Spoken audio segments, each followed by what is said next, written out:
그래서 오늘 성경에서 뭐라고 말씀하시는가요? 항상 이 은혜 가운데 있어라. 항상 이 은혜 가운데서 살아라. 여기서 항상이라는 말은 무슨 뜻인가요? 과거에 한번 은혜 가운데 있었던 그 삶을 말하는 게 아니에요. 옛날에 내가 이처럼 은혜 가운데 살았다, 그하고는 안 된다는 것입니다. 앞으로는 내가 언젠가 하나님 은혜 가운데 살 것이다, 그것도 안 된다 그 말이에요. 거기에는 아무런 능력이 없습니다. 중요한 것은 지금 내가 은혜 가운데 있는가라는 것입니다. 지금 내가 주님을 사랑하고 있는가? 지금 내가 기도하고 있는가? 지금 내가 하나님의 인도하심을 받고 있는가? 지금 내가 성령의 인도하심 속에 살아가고 있는가라는 것입니다. 과거는 다 지나간 거예요. 미래는 내 시간이 아닌 것입니다. 생명의 세계, 하나님의 세계는 바로 지금인 것입니다. 오늘 말씀은 사도 바울과 바나바가 안디옥에 있는 회당에서 전한 말씀입니다. 유대인들은 안식일마다 그 회당에 모여서 구약 성경을 읽습니다. 그 말씀을 읽고 그리고 그 말씀을 이제 공부하고 또 그 말씀을 같이 나누고 그러지요. 모든 유대인들이 다 그래요. 수백 년, 천년 동안. 그런데 유대인들이 말하는 성경은요, 다 구약을 말합니다. 그처럼 성경을 오랫동안 읽고 공부하고 그랬는데 핵심을 몰랐는 거예요. 그런 가운데 사도 바울이 그들에게 설교를 하면서 구약 성경의 말씀을 하나하나 조목조목 짚어가면서 이 모든 말씀이 누구를 향한 말씀인가? 바로 예수 그리스도를 향한 말씀이다 라는 것을 설명을 합니다. 그러면서 결론적으로 38절과 39절에서 두 가지를 얘기하지요. 우리 성경 한번 보실까요? 그러므로 형제들아, 너희가 알 것은 이 사람을 힘입어 죄 사함을 너희에게 전하는 이것이며, 또 모세의 율법으로 너희가 의롭다 하심을 얻지 못하던 모든 일에도 이 사람을 힘입어 믿는 자마다 의롭다 하심을 얻는 이것이니라. 그러면서 41절에서 이 사실은 너희에게 알려줄지라도 도무지 믿지 못할 일이다. 이사야 선지자의 말씀으로 결론을 내리는데요. 그러자 유대인들이 지금까지 전혀 알지 못했던 사실, 성경을 수없이 읽었지만은 알지 못했던 사실에 눈에 띄어지자 다들 충격을 받은 것입니다. 그래서 말씀을 마치고 나오는 바울과 이 바나바를 많은 사람들이 따라 나오면서 다음 안식일에도 이 말씀 다시 전해주라, 다음에도 이 말씀 또 전해주라 라고 부탁하는 말씀이 오늘 내용입니다. 그런 그들을 향하여서 바울이 항상 은혜 가운데 있어라 라고 이렇게 말하지요. 항상 은혜 가운데 있어라, 이 말은 그 사람들에게만 해당되는 말씀이 아니고 오늘 저와 여러분에게도 해당되는 말씀인 것입니다. 유대인들은 그동안에 성경을 읽으면서 공부를 많이 했습니다. 그러다 보니까 그들은 하나님께서 천지를 어떻게 창조하셨는지, 그리고 인간이 어떻게 타락했는지, 또 노아 시대의 사람들이 왜 다 멸망했는지 성경을 통해서 다 알고 있지요. 그리고 뿐만 아니라 아브라함을 통해서 하나님 앞에 순종하는 법을 배운 겁니다. 그리고 모세의 율법을 통해서 우리 인간이 살아가는 삶의 방법을 배우고요. 다윗의 왕국을 통해서 하나님이 이 세상을 어떻게 통치하는지, 하나님의 나라를 이뤄가는 방법을 배우고요. 솔로몬을 통해서 삶의 지혜를 배우고요. 성경을 통해서 많은 것을 배웁니다. 그런데 가장 중요한 것은 뭔가? 그처럼 성경을 수없이 읽었지만은 그러나 핵심을 몰랐던 거예요. 성경의 핵심, 예수님을 보지 못한 것입니다. 마치 목과 같은가, 봉사가 뭐예요? 문고리 잡은 것 같은 거예요. 여러분들, 문고리 하나 잡고서 집이 어떻게 생겼는지, 그 문고리를 잡고서 어떻게 집을 알아요? 지금 유대인들이 그런 거예요. 그 문고리와 같은 어느 한 일부분만 그거 붙들고서 지금까지 있다가 집 전체를 보게 되어진 거예요.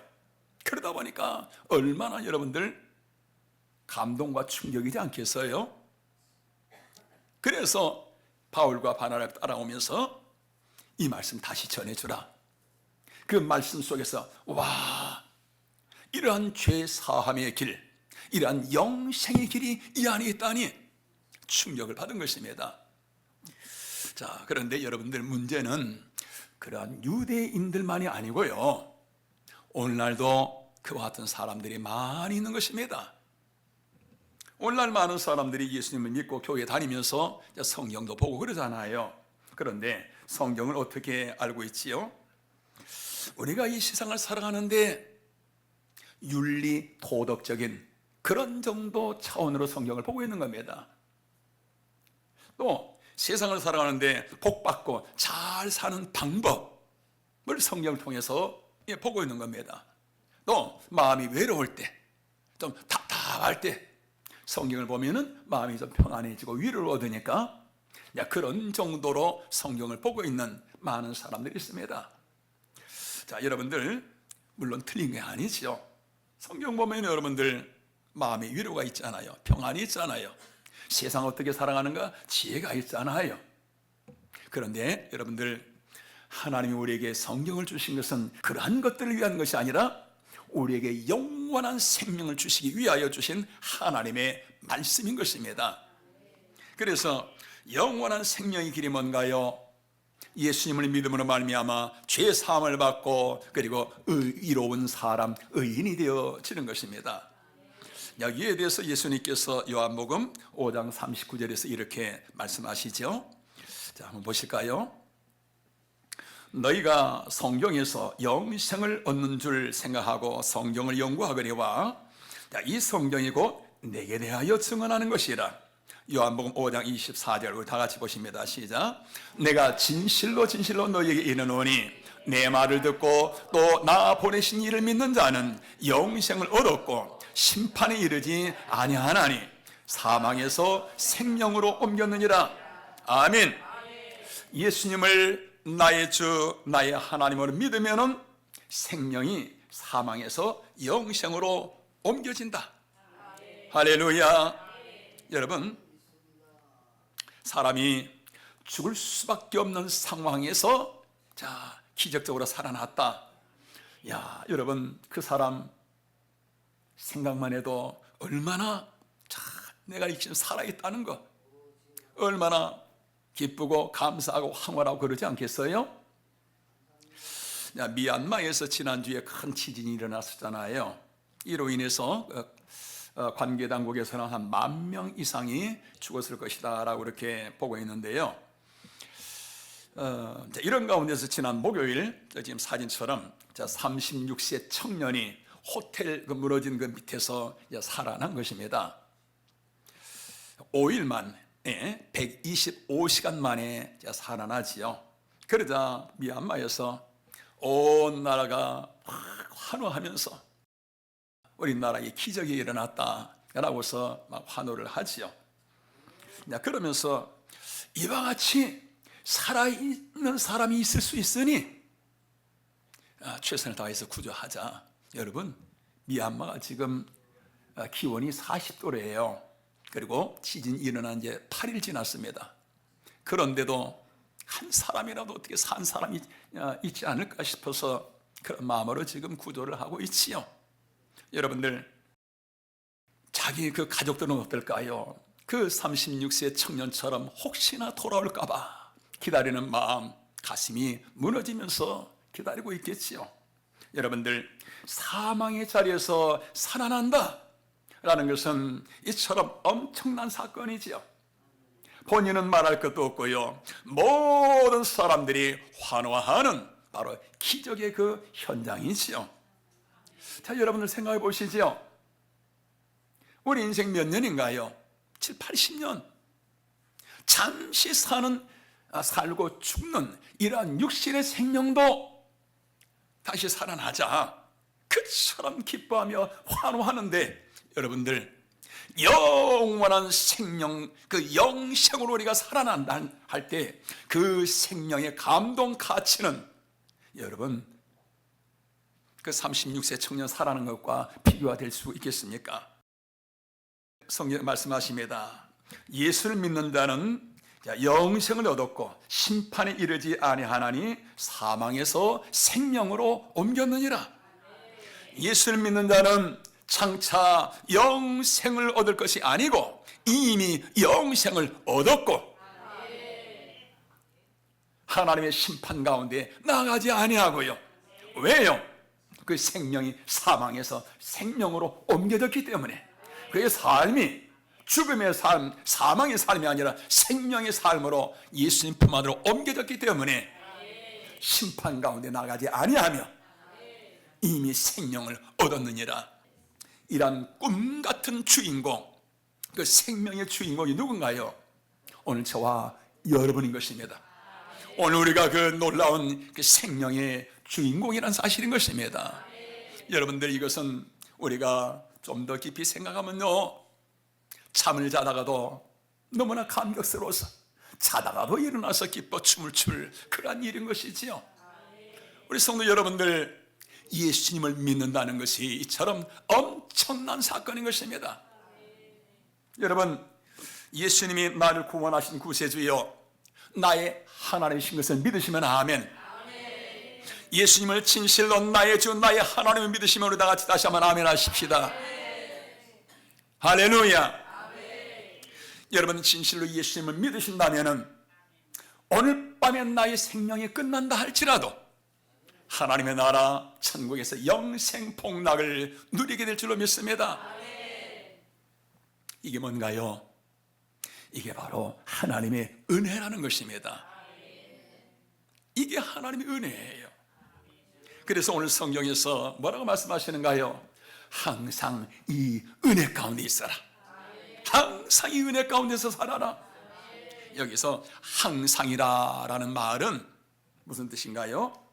과거에 한번 은혜 가운데 있었던 그 삶을 말하는 게 아니에요. 옛날에 내가 이처럼 은혜 가운데 살았다, 그하고는 안 된다는 것입니다. 앞으로는 내가 언젠가 하나님 은혜 가운데 살 것이다, 그것도 안 된다 그 말이에요. 거기에는 아무런 능력이 없습니다. 중요한 것은 지금 내가 은혜 가운데 있는가라는 것입니다. 지금 내가 주님을 사랑하고 있는가? 지금 내가 기도하고 있는가? 지금 내가 하나님의 인도하심을 받고 있는가? 지금 내가 성령의 인도하심 속에 살아가고 있는가라는 것입니다. 과거는 다 지나간 거예요. 미래는 내 시간이 아닌 것입니다. 생명의 세계, 하나님의 세계는 바로 지금인 것입니다. 어떤 사람은 과거에 예수님 잘 믿고 교회 일도 많이 하고 충성봉사 헌신했던 거 자랑합니다. 또 어떤 사람은 지금 비록 내가 이렇게 생활하고 있지만은 내가 언젠가는 내가 교회 열심히 다닐 것이고 언젠가는 나도 교회에 충성할 것이고, 여러분, 그건 은혜가 아니에요. 거기에는 생명의 역사가 없습니다. 지금입니다. 지금 은혜 안에 있어야만 되는 거예요. 우리 성도 여러분들, 혹시 여러분의 삶이 복잡하고 너무 신경 쓰이고 풀리지 않는 일들이 있는가요?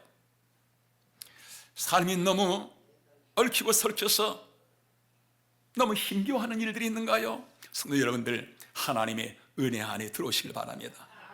반대로 일이 많아서 바쁜가요?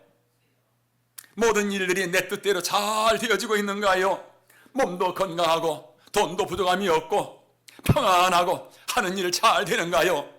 여러분, 지금 은혜 안에 있어야 할 때인 것입니다. 왜 그런가요? 여러분, 잘 기억하시길 바랍니다. 하나님의 은혜를 떠나게 되어지면 그의 삶은 인본주의의 삶이 되어져요. 악한 사단의 지배를 받게 되어집니다. 그러면서 수많은 불행한 일들이 끝도 없이 일어나게 되어져요. 반대로 하나님의 은혜 안에서 살아가면 어떤가요? 그 삶은 마치 기름칠한 듯한 삶, 그 삶 자체가 아름답고요, 거룩하고요, 빛이 나고요, 행복한 그런 삶이 그냥 저절로 물 흐르듯이 흘러가게 되어져요. 우리 인간이 살아가는 삶은 수많은 사람들의 삶이 있지만, 그런데 그 길은 두 가지입니다. 하나는 인간의 노력과 인간의 지혜로 살아가는 인본주의의 삶, 또 하나는 하나님이 주신 은혜로 살아가는 신본주의의 삶. 모든 인간의 삶은 두 부분으로 나눠져 있지요. 오늘날 이 시대에는 보면은요, 지식 첨단을 가고 있잖아요. 군사나 의학이나 또 과학, 어느 면에서든지 인간의 능력이 무한대로 좀 펼쳐지고 있습니다. 요즘 그 인공지능 AI라 그러잖아요. 보면은 이야, 우리 인간이 기술 대단하다. 그 AI가 생각하고 판단하고 만들어내는 것이요, 사람의 지혜, 지식보다 1000배는 더 뛰어납니다. 아예 비교 자체가 되질 않아요. 학습 능력도요, 사람의 학습 능력 1000배는 이상 뛰어나지요. 이야, 지금은요, 이 AI가요, 사람의 감정까지 거의 비슷하게 표현해내요. 저도 챗GPT 그런 거 먼저 사용하면서 보면요, 거의 감정이요, 알려줘서 고맙다 그러면 고맙게는요, 오히려 제가 더 감사하지요. 놀라워요. 그런데 우리 성도 여러분들, 하나님의 은혜를 떠나서 이렇게 살아온 삶의 결과, 여러분 어떤가요? 기술적으로 세상의 모든 것이 부정함이 없고 첨단의 사회 세계를 가고 있지만은, 하나님의 은혜를 떠나가는 그 삶, 살인과 강도와 폭력, 알코올 중독, 마약, 동성연애, 성폭행, 괴로움, 다툼, 싸움, 자살, 하나님의 은혜를 떠나가는 그 세계는 바로 이러한 것들, 이게 뭔가요? 인본주의, 이게 바로 인간의 열매인 것입니다. 심지어 어린 아이들까지도요, 천진난만한 어린 아이들까지도요, 하나님을 떠나다 보니까 그 심령이 황폐하게 되어져요. 얼마나 거칠어지는지요. 심령들이 사막처럼 다 메말라가고 있습니다. 여러분들, 이게 뭔가요? 하나님을 떠나서 살아가는 것, 삶의 모습인 것입니다. 그러나 이와 전혀 다른 또 하나의 길이 있습니다. 하나님의 의로우심 속에서 사랑이 가득합니다. 기쁨과 감사가 피어나요. 평화가 피어나요. 삶이 생명의 동산이 되어집니다. 그곳이 어딘가요? 그것이 바로 하나님의 은혜의 세계인 것입니다. 은혜는 우리의 심령을 옥토로 만들어줘요. 박토, 무엇을 심어도 안 됩니다. 옥토, 모든 농작물 아름답게 되어지죠.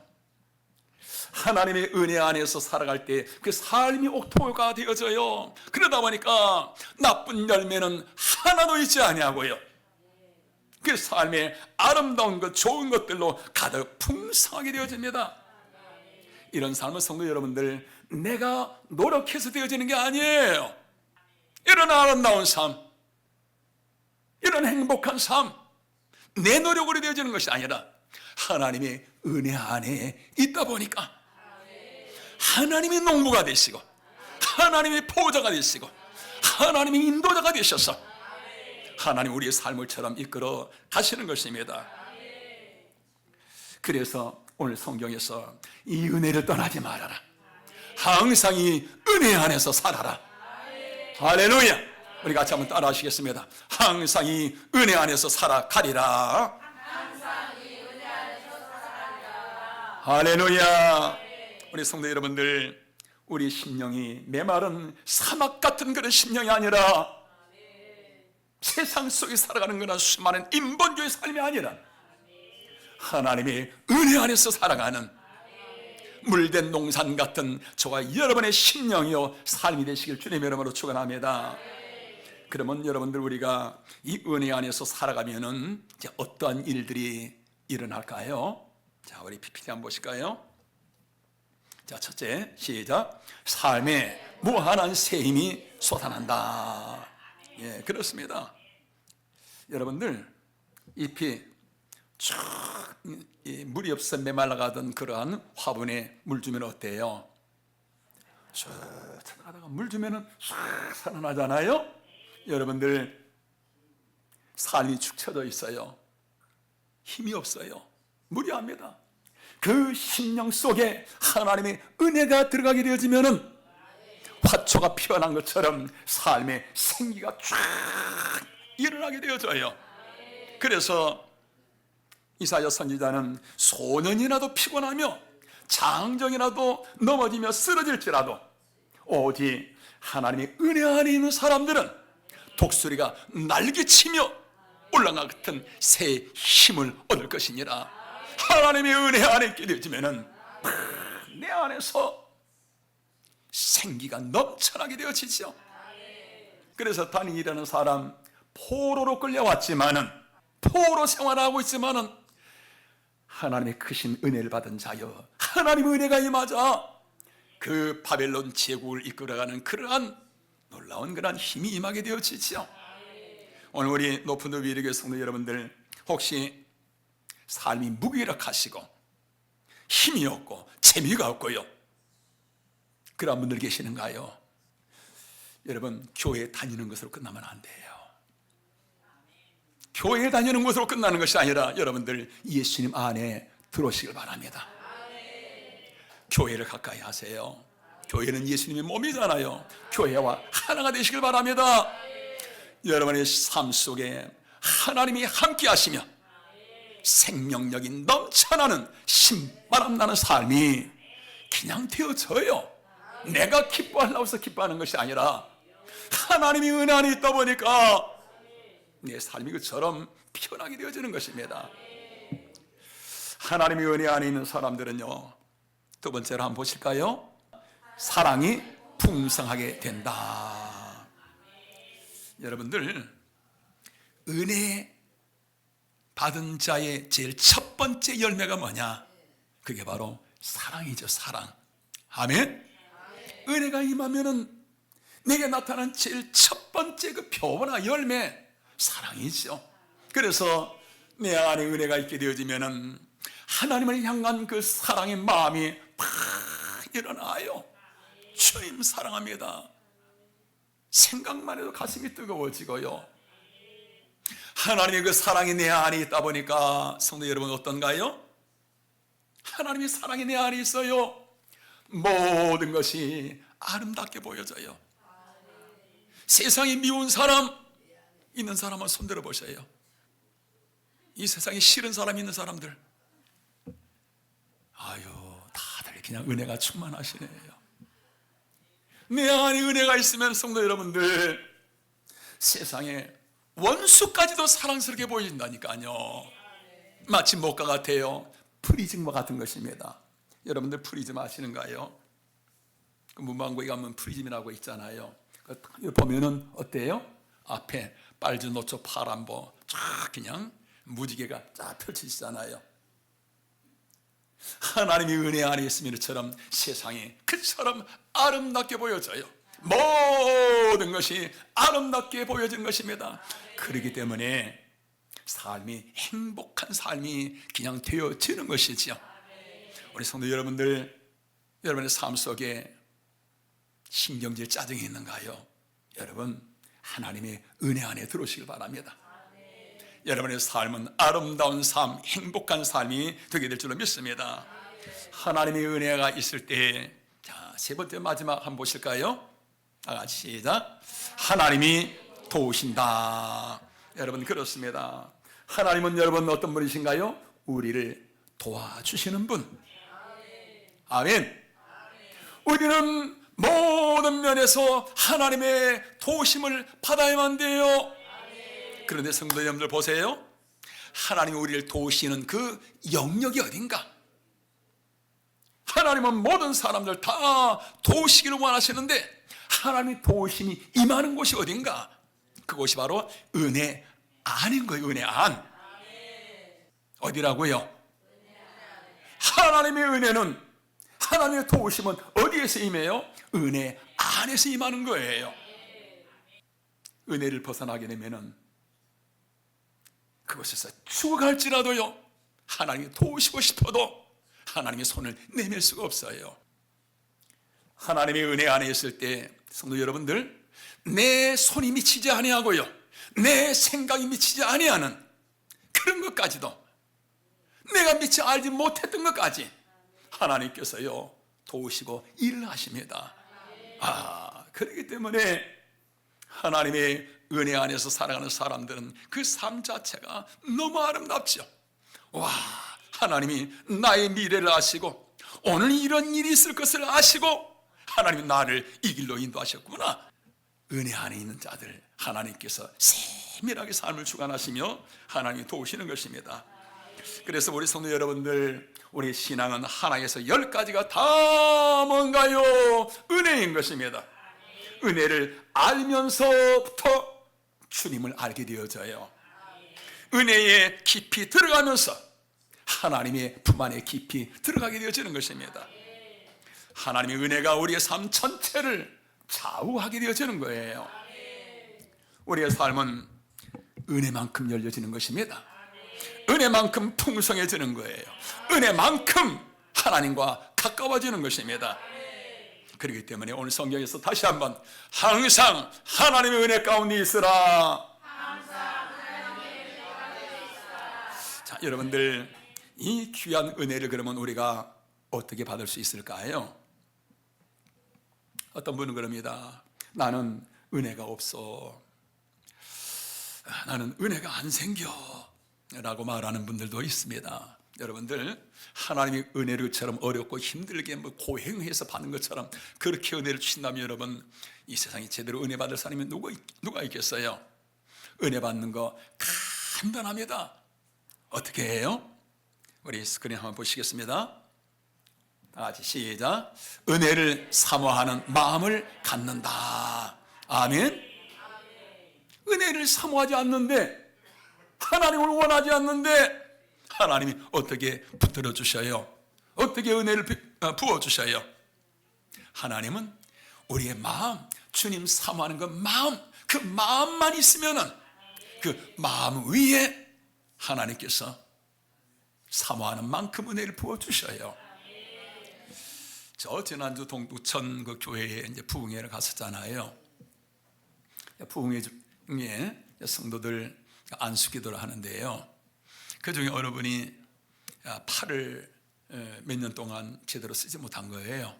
옷을 제대로 입지를 못하고요, 약을 먹고 병원에 가도 뭐 변화가 없는 겁니다. 안수기도하는데 한 번 기도하니까 아무 이상 없는데요, 다시 기도합시다. 두 번, 세 번째 기도하니까 팔이 정상으로 막 움직여져요. 그러면서 그 교회에서 그냥 막 가득 하도록 막 이제 엉엉 울면서 이제 기도하는데 팔이 정상으로 돌아온 거예요. 그리고서 이제 어제 예심 모임이 있어서 그 교회 이제 목사님 물어보니까 그분 팔 어떤가 그러니까 정상이에요. 깨끗합니다라고 말을 합니다. 그런데 그분이 그 부흥회 때 그랬대요. 내가 이번에 은혜 받으리라 사모하는 마음으로. 그래서 예배 시작 처음부터 찬양을 그처럼 사모하며 찬양하고 또 사모하는 마음으로 말씀 들으며 또 그처럼 기도하고 그러다 보니까 성령께서 그 사모하는 그 심령에 그처럼 하나님의 권세와 능력을 부으신 것입니다. 우리 성도 여러분들, 오늘 오후 부흥회도 가능하면은 앞자리에 앉으셔서 주님 사모하며 주님을 찬양하며 또 기도하시기 바랍니다. 하나님께서 여러분들의 사모하는 그 심령에 함께 하시고 하늘의 문을 열으시고 사모하는 자의 영혼을 하나님께 만족한 것으로 채워주실 줄 믿습니다. 하나님의 은혜는 또한 어떻게 임하는가요? 시작. 나를 하나님께 드린다. 성경을 보면은 하나님이 귀하게 쓰시는 사람들 다 드림의 삶입니다. 베다니의 마리아는 예수님께 1년 품삯 하나도 쓰지 않고 모은 1년 품삯에 해당되는 그러한 나드 향을 예수님께 드리잖아요. 나사렛의 동네에 살고 있는 마리아, 그 당시 처녀가 임신을 하면은 돌에 맞아 죽잖아요. 지금도 회교사에서는 그러는데, 그런데 자기 몸을 예수님께 드리지요. 이건 뭔가요? 죽음을 각오한 그러한 헌신인 것입니다. 아브라함 자기 아들 제물로 드리잖아요. 다윗 성전 건축을 위해서 모든 것 다 드리잖아요. 그처럼 하나님 앞에 드리고서 얼마나 기쁜지 기쁨을 이기지를 못하더라. 얼마나 기쁘면은 기쁨을 이기지 못할까? 여러분들, 그 드림의 마음이 누구의 마음일까요? 본인들의 마음이 아니에요. 하나님께서 사랑하신 자들에게 복을 주시기 위해서 전에 하나님께서 어떻게 하시는가? 먼저 드림의 마음을 먼저 그 마음에 부어주셔요. 그러다 보니까 그처럼 이것저것 자기 목숨까지도 자기 자식까지도 하나님 앞에 드리고 싶은 그 마음이 임하게 되어지죠. 하나님이 주신 마음인 것입니다. 하나님은 그 드림 그 위에 드린 것과 비교할 수 없는 그러한 은혜와 복을 부으시지요. 그래서 헌금과 은혜와 축복은 비례하는 것입니다. 돈이 많아서 헌금하는가요? 전혀 아닙니다. 은혜가 있는 사람이 헌금하며 헌신하게 되어지죠. 그리고 헌금과 헌신이 있는 그곳에 하나님의 은혜와 축복이 임하게 되어지는 것입니다. 오늘 부흥회도 우리 성도 여러분들 이러한 드림의 은혜가 있기를 주님의 이름으로 축원합니다. 우리가 주변을 쭉 돌아보면요, 세상을 내 힘으로 사랑하는 사람들 있습니다. 그 사람들의 삶은 힘겹지요. 삶에 수많은 불행한 일들이 끝도 없이 일어납니다. 그러나 하나님의 은혜 가운데 살아가는 사람들을 보면은 그 삶이 너무나도 아름다워요. 너무나도 평화로워요. 물 흐르듯이 흘러갑니다. 왜 그러지요? 삶 속에 하나님이 함께 하시고 하나님이 도우시고 하나님이 그 삶을 이끌어 가시기 때문인 것입니다. 오늘 우리 사랑하는 귀한 우리 성도 여러분들, 오늘 오후 부흥성회를 통해서 이러한 큰 은혜 받으시고 항상 하나님의 은혜 가운데 살아가는 오늘 저와 여러분 되시기를 주님의 이름으로 축원합니다.